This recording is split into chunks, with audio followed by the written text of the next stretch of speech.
제가 입장을 바꿔서 그런 질문 좀 드려보고 싶었어요. 그러니까 만약에 장경태 최고 본인이 당 대표고 만약에 대통령이 이재명 대표다. 근데 만약에 김혜경 여사한테 문자가 왔다.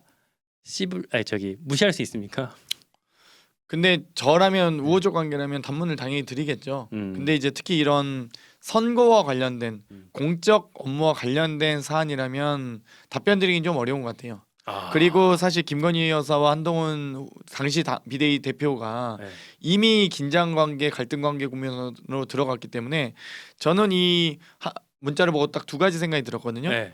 일단은 첫 번째는 김건희 여사가 별로 한글을 잘하지 못하고 한글을 왜? 한글을 잘 못하고 잘 그리고 썼던데. 일단 사과할 마음이 없다. 사과할 왜- 마음이 계속 전제와 조건을 자꾸 붙이잖아요. 그럼에도 불구하고 이렇게 쓰니까. 그리고 네. 뭐 지지율이 떨어지는 등 뭐 옛날에 항상 이랬다. 뭐 이랬다 저랬다. 네. 아니 사과할 사람이면 정말 제가 너무 잘못됐다 생각합니다. 네. 근데 사과하는 게 좋을까요, 아닐까요? 아니면 타이밍은 언제가 좋을까요? 음. 이 정도 담백하게 반성의 기미를 보여야지. 이게 반성하는 태도입니까? 일단 사과할 의사가 없었다라고 보고요.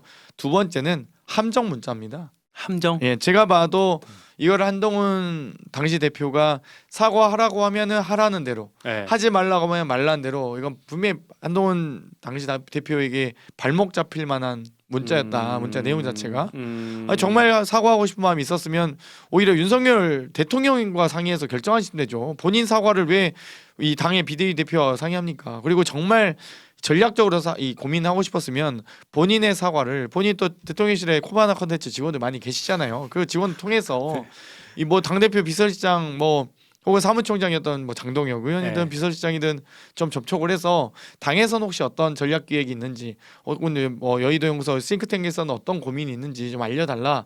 뭐 여사를 뭐 신봉하는 뭐 부속실을 통해서든 누구를 통해서든 뭐 얘기를 좀 전달한다든지, 아니면 본인이 좀 의견을 청취한다든지. 그러니까 아니 근데 전혀 그런 사전 절차가 하나도 없잖아요 근데 지금. 이를테면 이렇게 둘이 만약에 아주 오랫동안 교분이 있고 친하면 그런 공적인 의사 결정이라고 하더라도 이를테면 이제 장경태 의원 오늘 섭외하는 거를 제가 이제 뭐 부자진한테도 연락을 했지만 본인한테 제가 그렇죠. 전화랑 카톡을 해서 섭외를 했듯이 보통 네. 친근한 사안이고 네. 이 사과에 대한 고민 상담이 필요했으면 네.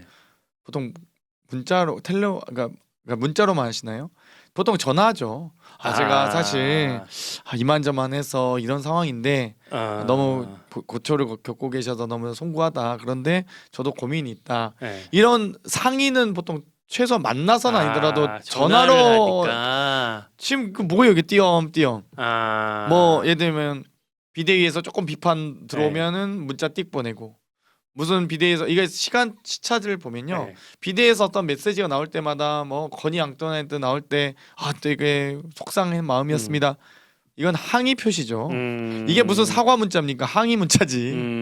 그러니까 그거는 누가 봐도 이건 함정 문자였다 봐요. 그건 답할 이유가 없는 거죠. 괜히 보내봐야 또 이게 답했으면 오히려 문자 핵심 논란이 아니라 뭐 한동훈 김건희 여사 저격 논란, 저격 문자 논란, 이걸로 익시 문자 논란이 아니고 저격 문자 논란으로 프레임이 달랐겠죠.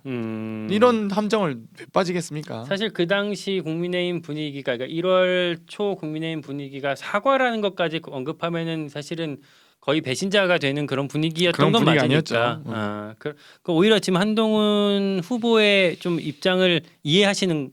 아니요, 거군요. 이해라기보다는 이 문자가 지금 전당대회 과정에서 공개된 것 자체가 이해도 안 가고 문제라는 겁니다. 아니 두 분 중에 최소한 둘 중에 한 명은 이 문자를 깠을 거 아니에요. 예를 들면 저랑 둘이 텔레그램 했어요.